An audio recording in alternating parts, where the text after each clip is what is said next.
عرض یہ کر رہا تھا قیامت کا دن، قیامت کا دن امام اعظم وہ سورت کی تلاوت کرتے اور آنکھوں سے ٹپ ٹپ آنسو بہتے، سفید داڑھی آنسوؤں سے تر ہوتی ہے، سلام پھیرا اور نماز پوری کرنے کے بعد وہی تصور قیامت قیامت اور قیامت، داڑھی پکڑ کر کے کہتے اللہ نعمان کے بڑھاپے پہ رحم کر لے، نعمان کے بڑھاپے پہ رحم کر دے، سفید داڑھی میری دیکھ مولا، میں تیرا عذاب برداشت نہیں کر سکتا، تو مجھ سے کیا پوچھے گا اور میں تجھے کیا جواب دوں۔ میں ایک بات آپ سے کہتا ہوں میرے بھائی، اگر اللہ ہمارے گناہ کا نہیں ہماری نیکیوں کا بھی حساب لے لے تو ہم اپنی نیکیوں کا بھی حساب نہیں دے سکتے، ہم اپنی نیکی کا بھی حساب دینے کے قابل نہیں۔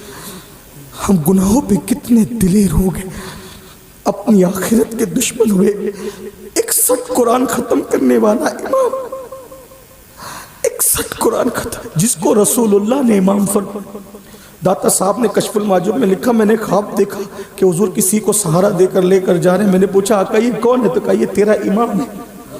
حضور جس کو امام فرمایا تیرا امام ہے، وہ داڑھی پکڑ کے رات کو کہتے اللہ نعمان سے تو کیا پوچھے گا، نعمان تجھے کیا جواب دے گا۔ نعمان کے بڑھاپے پہ رو رہے ٹپ ٹپ آنسو جائے۔ مسجد کا خادم آتا ہے چراغ بجھانے کے لیے، دیکھ رہے رو رہے، پوری رات گزر گئی۔ رات کے آخری پہر میں مؤذن اور وہ مسجد کا خادم اس کے پیروں کی آہٹ سنی، چہرے سے آنسو پوچھے، پلٹ کے دیکھا کیا مسجد بند کرنے کا وقت آ گیا؟ اے مؤذن مسجد کے دروازے بند کرنے کا وقت آ گیا۔ مؤذن نے کہا حضور بند کرنے کا وقت نہیں، صبح ہو گئی ہے، اب تو مسجد کے دروازے کھولنے کا وقت آ گیا۔ کہا رے ہاں حضرت میں بار بار آتا رہا، آپ روتے تھے میں واپس چلا جاتا تھا، آپ روتے تھے واپس چلا جاتا، میرے اور آپ جیسا آدمی ہوتا سینہ پھر چوڑا ہوتا، مطلب میرے مؤذن نے مجھے روتے ہوئے دیکھ لیا۔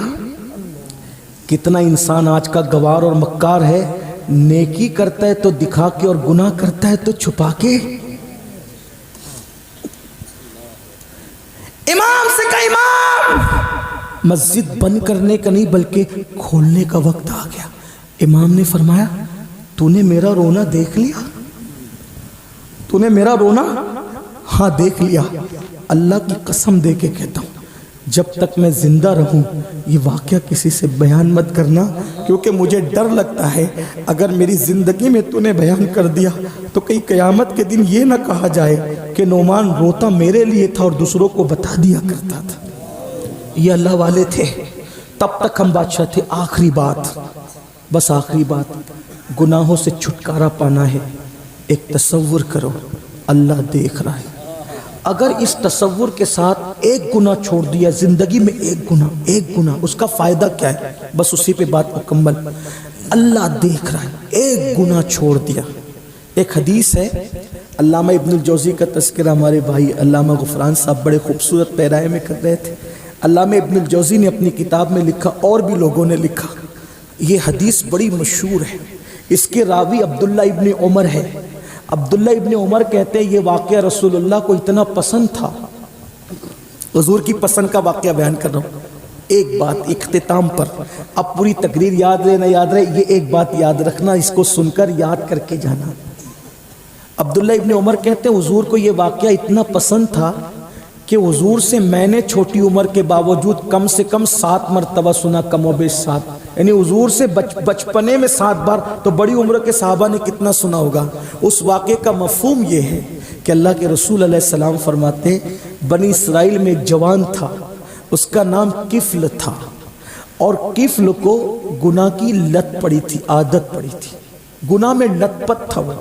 مطلب کیا؟ مفہوم کے طور پہ اس کر رہا ہوں، تشریح کے طور پہ، یعنی اس کا حال یہ ہوتا تھا کہ ہر دن اس کے بستر پہ کوئی نیا حسن چاہیے تھا، کوئی نئی لڑکی چاہیے تھی، دن کو وہ ڈھونڈتا رہتا کون سا نیا حسن و جمال شباب ملے گا، پٹا پھسلا کے لاتا، بدی کرتا، ہر گناہ کرتا، ہر گناہ۔ بنی اسرائیل میں مشہور تھا گناہ گار۔ ایک مرتبہ اس نے دیکھا ایک خوبصورت لڑکی آ رہی ہے اور اس کو کچھ پیسوں کی ضرورت ہے، وہ محلے کے لوگوں سے مانگ رہی ہے، مجھے کچھ قرض دے دو، پیسہ دے دو، قرض دے دو، کوئی دیتا نہیں، کوئی مدد نہیں کرتا۔ کفل نے سوچا آج یہ مجبور ہے، لوگوں سے قرضہ مانگ رہی، نہیں دے رہے، آج میں اس کی مجبوری کا فائدہ اٹھاؤں گا۔ اتنی بات یاد رکھنا، تھوڑا سا اس پہ میرا تھوڑا تبصرہ سن لیں۔ مجبوری انسان کو کہیں تک بھی لے جا سکتی ہے۔ سنیو مسلمانوں، آج تم یہ رونا روتے ہو نا جلسوں میں، کانفرنسوں میں، لڑکیاں بھاگ رہی ہے، بھاگ رہی ہے، بھاگ رہی ہے، بڑی معذرت کے ساتھ ذمہ دار ہم ہیں۔ ہم کسی بیٹی کو بھاگنے کا شوق نہیں ہے، ہم نے بچیوں کو مجبور کیا ہے۔ جب تم بغیر جہیز کی شادی نہیں کرتے، اس کے غریب ماں باپ کے پاس تمہیں بھیک دینے کے لیے جہیز کی شکل میں جب پیسے نہیں ہوتے، اور وہ بچیاں 35 سال کی عمر میں گھر میں پڑی رہتی ہے، تو مجبوراً پھر وہ اپنے ماں باپ کا بوجھ ہلکا کرنے کے لیے کسی نہ کسی کا ہاتھ پکڑ کے چلی جاتی ہے۔ کتنے ظالم ہو گئے تم، کتنے ظالم ہو گئے۔ 1 لاکھ کی چادر قبروں پر، پیر کی قبر پہ چڑھاتے ہو، اور بیٹیوں کے سر کی چادروں کا خیال نہیں کرتے۔ میرے پیر کو 1 لاکھ کی چادر ریا کے طور پہ چڑھانے کی ضرورت نہیں ہے۔ میرا پیر اگر واقعی اللہ کو راضی کر چکا ہے تو اس کی قبر جنت کے باغوں میں سے ایک باغ ہے، اس سے بہتر لباس خدا نے اس کو عطا کر دیا۔ میں چادر چڑھانے کے لیے منع نہیں کر رہا ہوں، میں موروثی سنی ہوں الحمدللہ، اور فکر رضا کا ہر لمحہ پابند ہوں، لیکن اتنا ضرور کہتا ہوں کہ چادر 1 لاکھ کی چڑھانے کی بجائے 100 روپے کی چڑھا دے، اور وہ 90,000 اور مزید 900 جو روپیے تیرے پاس بچ گئے ہیں، اس سے کسی غریب کی بیٹی کی شادی کا جہیز کا انتظام اپنے پیر کے نام پہ کر دے۔ اس 1 لاکھ کی چادر سے تیرا پیر جتنا خوش نہیں ہوگا، اس غریب کے سر کے بوجھ کو ہلکا کرنے کی وجہ سے خوش ہوگا۔ واللہ ہمارے ولیوں کو نہ ہماری گھاگھر کی ضرورت، نہ ہماری چادر کی ضرورت، نہ ہمارے گنبد کی ضرورت، نہ ہمارے مینار کی ضرورت۔ یہ تو ہماری عقیدتوں کا اظہار ہے جو کرتے ہیں، کرتے رہیں گے۔ لیکن آپ سے کہنا چاہتا ہوں، ان لوگوں کے دل میں تو رسول اللہ کی امت کا درد اتنا تھا۔ آپ کو پتہ ہے ولیوں کا درد؟ محبوب الہی اس وقت 200 روپے کے حساب سے محبوب الہی کے لنگر کا خرچہ تھا۔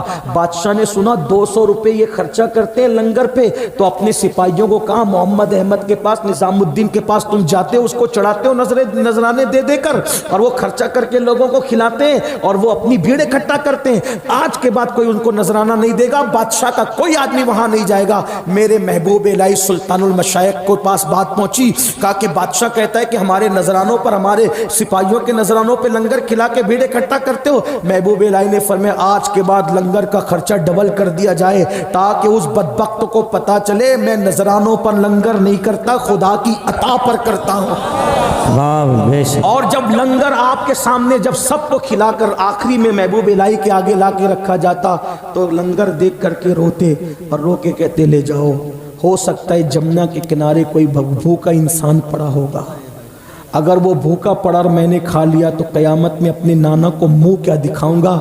نظام الدین، میری امت کا کوئی فرد بھوکا جمنا کے کنارے پڑا تھا اور تو پیٹ بھر کے سو گیا تھا، جاؤ ڈھونڈ لو، ہو سکتا ہے کوئی مل جائے تو اس کو کھلا دو۔ ان کے دلوں میں تو امت کا اتنا درد ہے، رسول اللہ کی امت کا۔